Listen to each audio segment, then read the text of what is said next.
ഒന്ന് തെരഞ്ഞെടുപ്പിൻ്റെ അവസാന നിമിഷങ്ങളിലേക്ക് ചെന്നെത്തുകയാണ്. നമുക്ക് ഈ തെരഞ്ഞെടുപ്പ് ഈ മണ്ഡലവുമായി ബന്ധപ്പെട്ട് പൊതുവേ നമ്മുടെ കേരളവുമായി ബന്ധപ്പെട്ടൊരു ശാന്തമായ തെരഞ്ഞെടുപ്പുകളായിരുന്നു.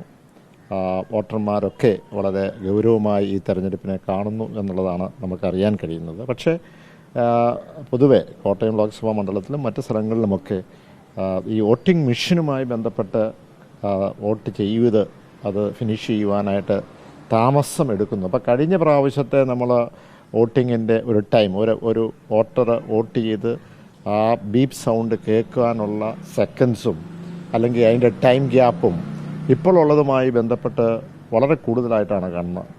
അതുകൊണ്ട് തന്നെ ഇത് ഒരു 7 സെക്കൻഡ് മുതൽ 20 സെക്കൻഡ് 25 സെക്കൻഡ് വരെ വെയിറ്റ് ചെയ്യേണ്ട എന്ന് പറഞ്ഞാൽ 1 മിനിറ്റിൽ 3 വോട്ട് മാത്രമാണ് ചെയ്യാൻ പറ്റുന്നത്. അതുകൊണ്ട് തന്നെ പലപ്പോഴും പല സ്ഥലങ്ങളിലും ഞാൻ ഇപ്പോൾ എല്ലാ നിയമസഭാ മണ്ഡലങ്ങളിൽ 7 നിയമസഭാ മണ്ഡലം കടന്നുപോയി. പല സ്ഥലങ്ങളിലും വലിയൊരു ക്യൂ ആണ് ഉണ്ടായിരുന്നത്.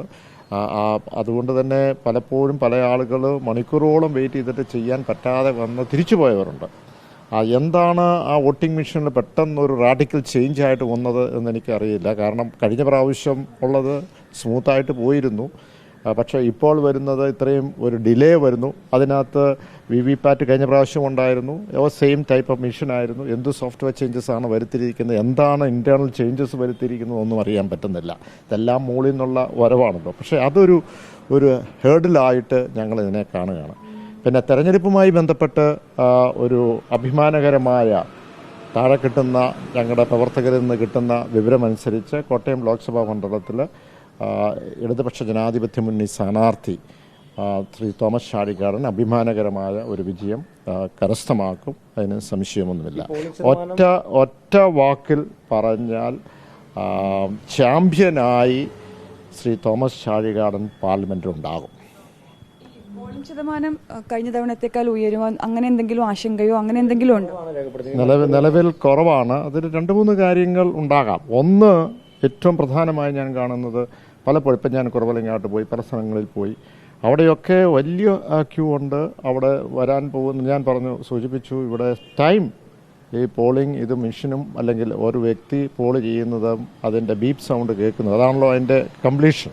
അതുമായി ബന്ധപ്പെട്ട വലിയൊരു ടൈം എടുക്കുന്നുണ്ട്. സാധാരണ രീതിയിൽ ഒന്ന് നിൽക്കിയാൽ ഉടനെ തന്നെ ഫ്യൂ സെക്കൻഡ്സ് കൊണ്ട് 1-2 സെക്കൻഡ് കൊണ്ട് അത് കംപ്ലീറ്റ് ആകുന്നത്. അപ്പോൾ ആ ഡിലേ എന്തുകൊണ്ടാണ് വന്നത്?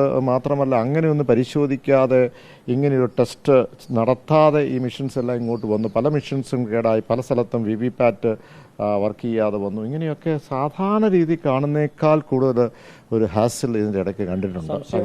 കാരണം പത്തനംതിട്ടയിൽ ഇപ്പോൾ കോൺഗ്രസിന് വോട്ട് ചെയ്തത് BJPക്കാണ് വന്നത്. അതെ, ഇതുമായി ബന്ധപ്പെട്ട് സംശയമല്ലല്ലോ.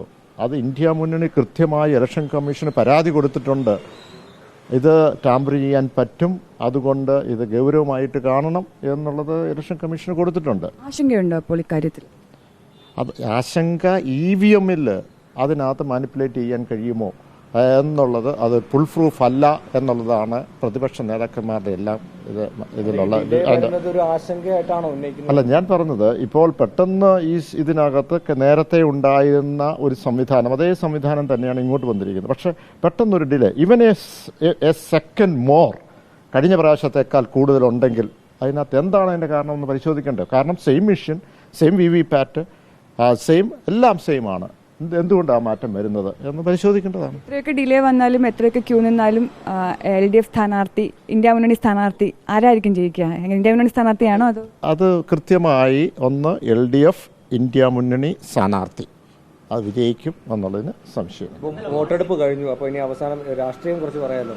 കേരള കോൺഗ്രസുകൾ തമ്മിലുള്ള പോരാട്ടമായിരുന്നു. അതിൽ ശക്തി നിങ്ങൾ തെളിയിക്കുമോ? ഞങ്ങൾ കാണുന്നത് ഇത് കേരള കോൺഗ്രസ് തമ്മിലുള്ള പോരാട്ടമൊന്നുമല്ല. ഇത് LDF കൃത്യമായ രാഷ്ട്രീയം അവതരിപ്പിച്ചുകൊണ്ട് തന്നെയാണ് കേരള സംസ്ഥാനത്ത് ഈ ലോക്സഭാ തെരഞ്ഞെടുപ്പിനെ കണ്ടിട്ടുള്ളൂ.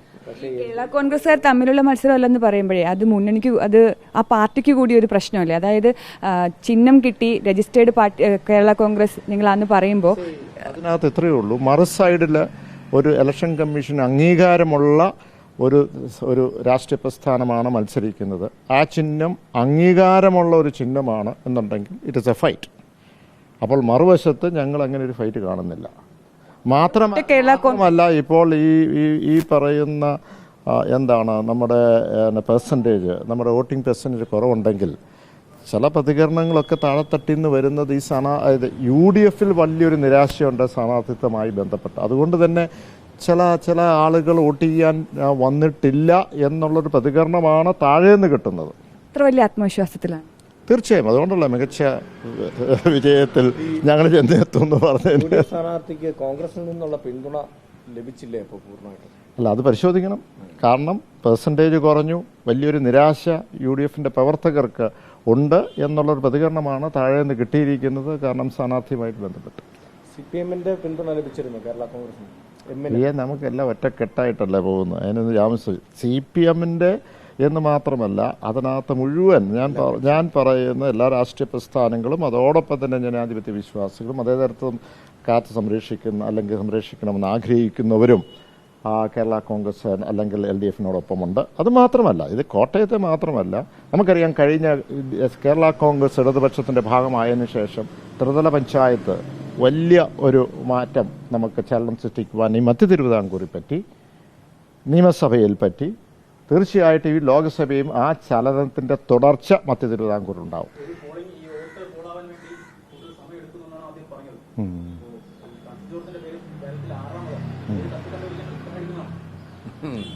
ഇതിപ്പോൾ ഇത് 6, 7, 10, 14 സ്ഥാനാർത്ഥികൾ ഈ ലോക്സഭാ മണ്ഡലങ്ങളിലെല്ലാം കഴിഞ്ഞ പ്രാവശ്യം കഴിഞ്ഞതിന് മുമ്പത്തെ പ്രാവശ്യമൊക്കെ ഉണ്ടായിരുന്നു. അതിന് അന്നേരം ഒന്നും താമസം വന്നിട്ടില്ല. അന്നേരം ഇതുപോലെ തന്നെ സ്വതന്ത്ര സ്ഥാനാർത്ഥികൾ നിന്നിട്ടുമുണ്ട്. പക്ഷേ ഇപ്പോൾ വന്നിരിക്കുന്ന വ്യക്തമായിട്ടുള്ള താമസം 2 രീതിയിലാണ് ഞാൻ പറഞ്ഞിരിക്കുന്നത്. ഞാൻ പറഞ്ഞു വോട്ടിങ്ങിൻ്റെ ഇതിലുണ്ട്. അതോടൊപ്പം തന്നെ ഈ പറയുന്ന ഒരു UDF-ന്റെ ചില പ്രവർത്തകർക്ക് അത് അടിയിൽ നിന്ന് ഞങ്ങൾക്ക് കിട്ടുന്ന ഒരു വിവരമാണ്.